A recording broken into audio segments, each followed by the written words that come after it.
Poštovani gledalci, dobrodošli u još jedno izdanje emisije Granice Istoka. Ja sam Harun Karčić. Pravoslavlje je dominantna religija i u Rusiji i u Ukrajini. Prema istraživanju Pew centra iz 2015. godine, 71% ruskog stanovništva se identifikuje kao pravoslavno, dok se tako izjašnjava 78% Ukrajinaca. Vjerski identitet ostaje važan kulturni faktor u obje nacije. Rusko carstvo je pokušalo izbrisati druge slavenske jezike iz zajedničke kulturne memorije. Tokom 20. vijeka je rastao ukrajinski nacionalistički pokret koji je tražio nezavisnost Ukrajine, države i crkve. Iako je Ukrajina postala nezavisna 1991. godine, njena univerzalno prepoznata nacionalna pravoslavna crkva ostala je pod patronatom Moskve dugo vremena. Tek je 2019. godine Ukrajinska pravoslavna crkva stekla autokefalnost. Detaljnije o tome u nastavku.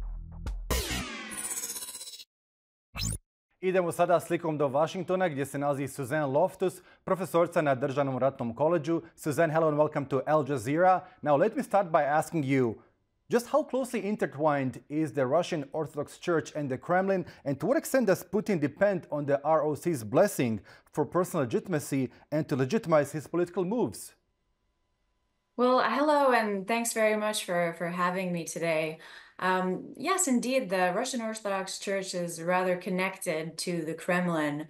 After the fall of communism in Russia, the Orthodox Church was no longer threatened by the leadership during the Bolshevik times and grew into an institution that was highly regarded and respected in Russian society, very much like the armed forces or the FSB. And this was especially prevalent when Putin came into power.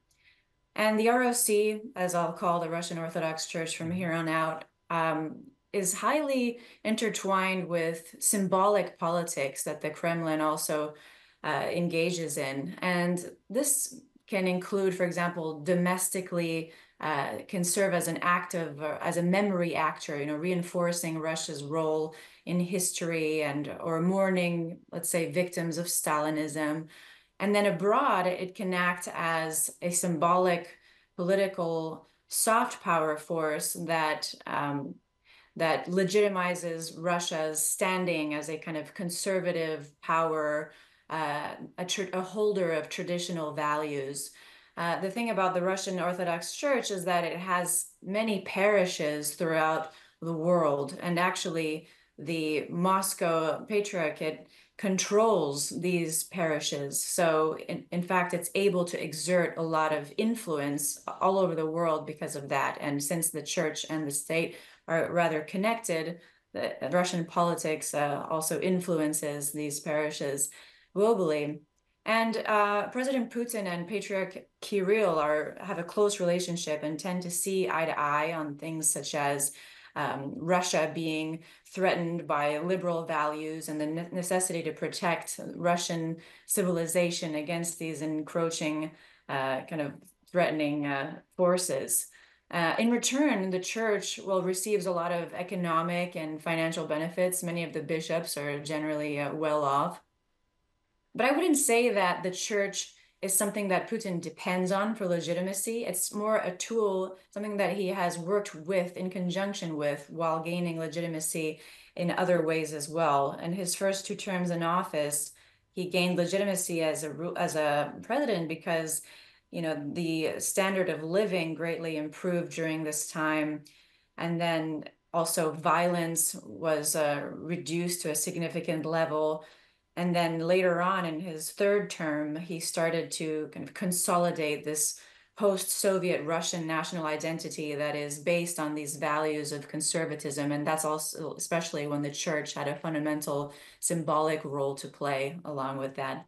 Mm-hmm. Now, to what extent does the framing of the conflict in Ukraine as a holy war against the West resonate with the broader Russian populace? And how does this religious dimension affect the likelihood of Russia seeking a negotiated settlement?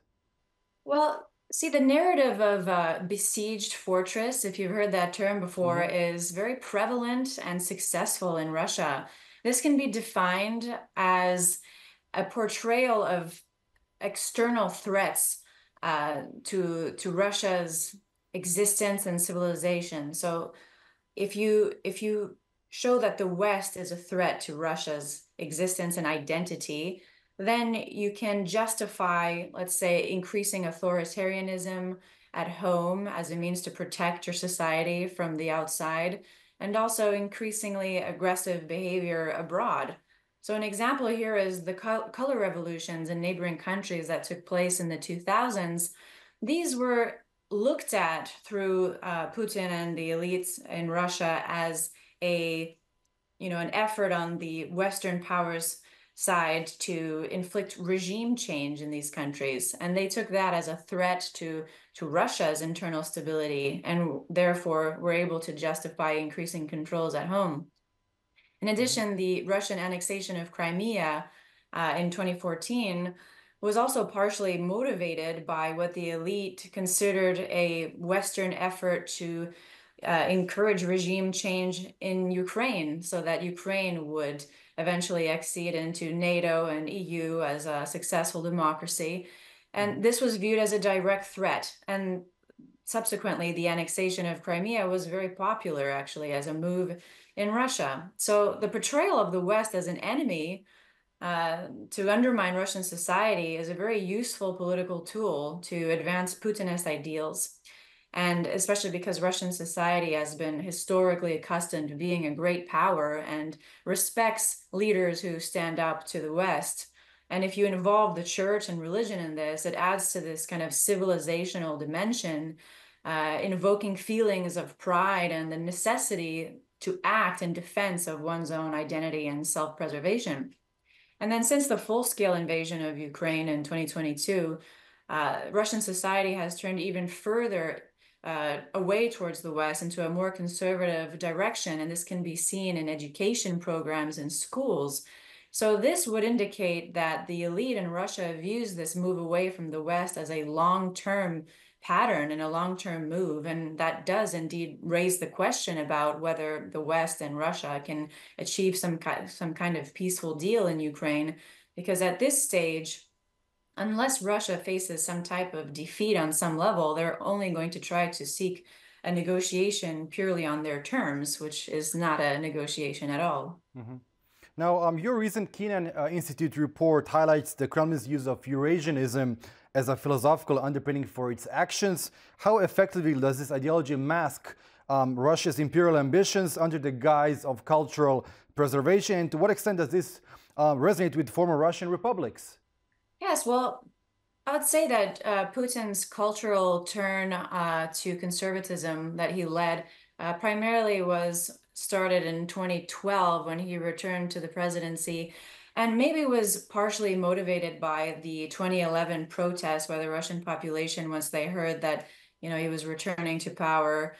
And this could have been a way to consolidate more control at home. And, this was also motivated by the fact that Putin criticized Western actions in Libya recently, or, at that time, and criticized overall Western hegemonic, let's say, actions abroad. And this was a justification to turn into a more conservative, anti-liberal direction. And Eurasianism, as you mentioned, is a philosophy of Russian cultural conservatism. And its purpose is to unite the large ethnic diversity in Russia, since it's a large country and there are many different ethnic groups. And at the same time, it provides a kind of imperial vision for Russia's role in Eurasia as a whole.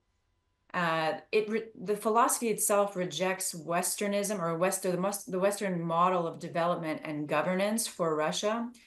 It also asserts that Russians and non-Russians in Eurasia should be unified, and that to keep this space unified, you require a kind of imperial form of political organization.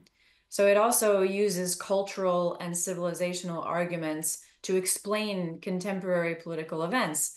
So this was a very useful and convenient ideology under which to shape Russia's post-Soviet national identity when Putin returned to power in 2012, as it views democratization as a cultural concept and explains why the 1990s in Russia were such a difficult time and why the country was unable to democratize, because it uses kind of cultural arguments as to why this model is not appropriate for Russia. And it also helps to justify authoritarianism through culture in that sense.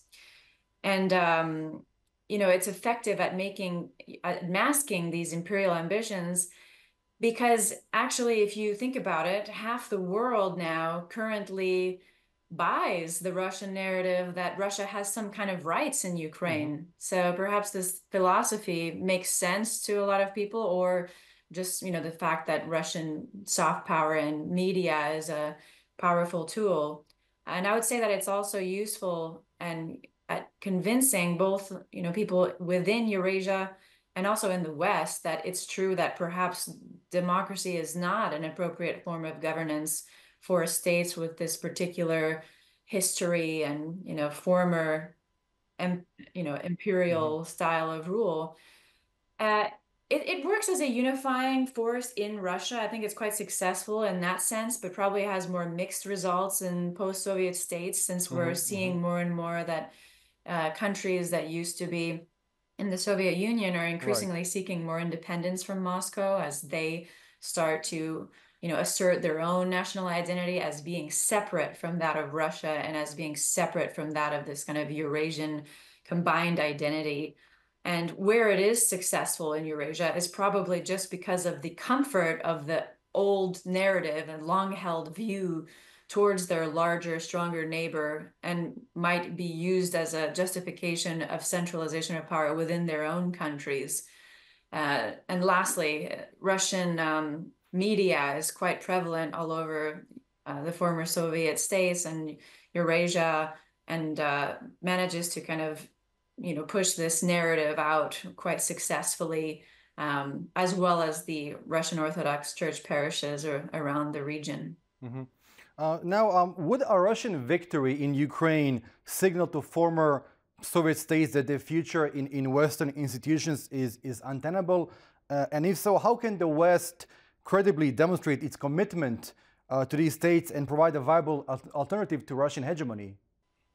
Well, if the West had not reacted to Russia's invasion of Ukraine, it would be essentially accepting the idea of a Russian sphere of influence, or that, countries in this area must remain predominantly under Russian political, military, social, and economic influence. So it would, in fact, signal to other countries in the area that this is their fate as well. And this idea is something important to consider for, if the time ever comes for a peace negotiation in Ukraine, because if Russia gains something important from its aggressive actions, this will send a strong signal to former Soviet states that their futures are something that needs to be negotiated between larger powers rather than being their own sovereign choice. So the West can incredibly demonstrate its commitment to these states by, first of all, not condoning or appeasing Russian aggression. It can have a strong response to Russian actions so that, the Russians meet resistance so that their goals are less easily achievable. This can serve as an important deterrent in the future. And it's important not to reward aggression, because the aggressor would then understand that it is through aggression that they achieve their goals and might repeat that action somewhere else. So I would recommend consolidating partnerships first and foremost with the democratic countries that are already in the EU and NATO, and increase their resilience and institutional capacity and deterrent capability. And then countries that are aspiring to join these institutions should, of course, continue to do so. But many of these nations are politically contested and have quite a bit of Russian influence in them. And therefore, it might be wise not to try to engage in, let's say, zero-sum competition, to further destabilize these nations, but rather try, as the West, to remain as the quote-unquote preferred choice, setting a good example domestically in our own societies, as well as providing the needed support and guidance for these countries to achieve their own desired reforms. And also through sustained resistance in Ukraine, the Russian state might eventually kind of lose its ability to be as influential in the region. It's important to note that right now Russia is heavily investing in its military capabilities, and if it's appeased in Ukraine or given what it wants in some type of, immediate peace deal, they'll have much more ability to exert power and influence in the region, and this would be at other countries' dismay. Suzanne, it was such a pleasure speaking to you. Thank you so much once again for your time. Thanks for having me. Great to be here. Nešto ranije sam razgovarao sa bivšim američkim ambasadorom u Azerbejdžanu, Metijom Brzom, koji je također stručnjak za odnose Turske, SAD-a i Rusije. Evo što je kazao. Ambassador Matthew, hello and welcome to the Al Jazeera Balkans channel. Thank you so much for taking time to speak to us. I thank you, Harun. I'm really happy to be here, and thank you for pulling together this fantastic conference. Thanks. We've heard a lot of stories over the last couple of months about the necessity to restart relations, to redefine relations between Turkey and NATO, between Turkey and the U.S. And you are somebody who has been living in Turkey for quite a long time. How important is Turkey as an ally to the U.S., as an ally to NATO, as an ally to the European Union, and how do we redefine relations between Turkey and the West? It's a really important ally. I mean, all you have to do is look at the map, right? Look at how many crucial regions Turkey borders. It's got multiple personalities. I mean, I think historically, citizens of Turkey think of the center of gravity of the Ottoman Empire was here in the Balkans. So it's partially a Balkans country. It's clearly partially a Middle Eastern country. It's a Black Sea country. And it's a European country as far as Izmir and Istanbul and Ankara go. It's also sort of the geographic connective tissue between Russia, Ukraine and their war, and Syria, and then Iraq, but also the war on Gaza. And then it's got NATO's second largest military. It has a dynamic and well-educated population and workforce. It has a huge and diversified industrial base, so on paper, it's indispensable. But as far as the relationship goes, I think that the United States and its NATO allies, and Turkey's NATO allies, especially France, are having difficulty understanding or appreciating or accepting that under President Erdogan, Turkey is charting a more independent foreign policy, right? And well, Donald Trump has an America First policy, and Recep Tayyip Erdogan has a Turkey First policy. So why is there so much obstruction to that? Or at least resistance in some circles? I think, number one, at least in Washington, there is nostalgia for the time when all allies would sort of toe the line behind the United States. Then I think there's lobbying that's having a big impact in Paris, in Washington. There are Armenian diasporas in Washington also. There is the Fethullah Gulen movement that had cultivated many members of Congress, and not only, I mean, local officials, state parliamentarians. And so the narrative has gotten twisted, let's say just on the Kurds in Syria, right? There's a belief, even among some of the most sophisticated, let's say, columnists in U.S. major newspapers, that Turkey is going to war or fighting the Kurds in Syria. And it's not. It's fighting, as you were saying during the conference, a single Marxist-Leninist group designated as terrorist by the United States and by the European Union. It's not a war on Kurds, and by the way, that organization, the PYD or the militia YPG, they don't represent even a majority of Syrian Kurds. But Turkey's not innocent in this. It's always a two-way street when there's a problem in relations. So if we stick with this question of Syrian Kurds, there was that tragic moment when ISIS was first taking over in north, and the whole Kobane debacle, where Turkish tanks were perched on hills overlooking Kobane as the local Kurdish population was being slaughtered. For a lot of people, for me even, that image reminded me of Soviet tanks on one side of the Vistula River in World War II while Hitler was slaughtering the Polish uprising, or the Warsaw Uprising. So there are a lot of misunderstandings, but mostly I think it's a sense that, this growing pains of adjustment with now Washington, I think, more and more beginning to understand, of course Turkey has a legitimate right to pursue its own interests. And now I think the Biden administration has grown into looking for a way to get things back on track. So you think at this moment there's a potential for things to be renewed, redefined? Yeah, I think the relationship has improved quite a bit In the last 2 years, Ambassador Jeff Flake did a great job in building trust on the Turkish governmental side. It's very unusual for a U.S. ambassador in Ankara to be trusted and liked.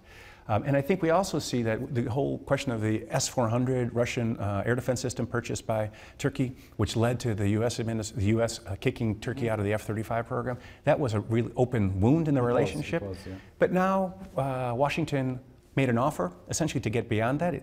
Instead of buying F-35s, Turkey, why don't you get a lot more of what you already have, F-16s? And that deal finally has gone through. Right. Now, speaking of the Balkans, you know, the U.S. was very much present in this part of the region in the 1990s. Then from 2004 to 2005, it essentially outsourced its peacekeeping and state-building efforts to the European Union and Mission Althea through EUFOR. We have seen, afterwards, we have seen the rise in nationalism, democratic backsliding, and you know, the absence of the United States created a vacuum which was filled over the last 10 years by the Russians, the Chinese. But Turkey is now an actor which was present here in the religious and cultural sphere, yeah. but perhaps it could have been much more present in the political / military sphere. Do you see a potential for Turkey to sort of you know, push forward the pro-NATO narrative in this part of the world, of this part of Europe, where it has significant sway over the local, especially local Muslim populations? Great question, and I hope it does, but I think Turkey is a little hesitant, just as the U.S. was hesitant here, and by the way, in the South Caucasus, yeah. To be seen as pushing its own agenda using the military as the lead, because here, for obvious historical reasons, right, could be some suspicion about the Ottomans returning. I was in the middle of the U.S. response to Russia's invasion of Georgia in 2008, and we made a conscious decision. I mean, my bosses President Bush made a conscious decision to let the EU presidency at the time, France, take the lead. We were supporting, we were still pushing and trying to organize everything, but we were worried that if it looked too much like there was a U.S. heavy hand involved in repelling the Russian invasion, that could lead to heightened tensions and be counterproductive. So I would guess that's sort of what's being thought of in Ankara.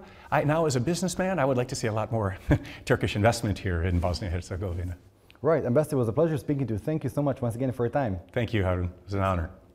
Iz perspektive moskovske politike, ruski predsjednik Vladimir Putin predstavlja se kao moderna figura cara koji širi ideju ruskog svijeta, ujedinjenje svih ruskih zemalja u određenom obliku, koji je Putin još 2012. u predizbornom govoru nazvao povratak kući.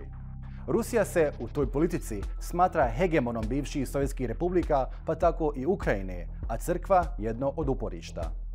Poštovani gledalci, bilo je to sve u ovom izdanju emisije Granice Istoka. Ako ste propustili bilo koji dio, emisiju možete pregledati na našem web portalu balkans.aljazeera.net. Hvala na pažnji.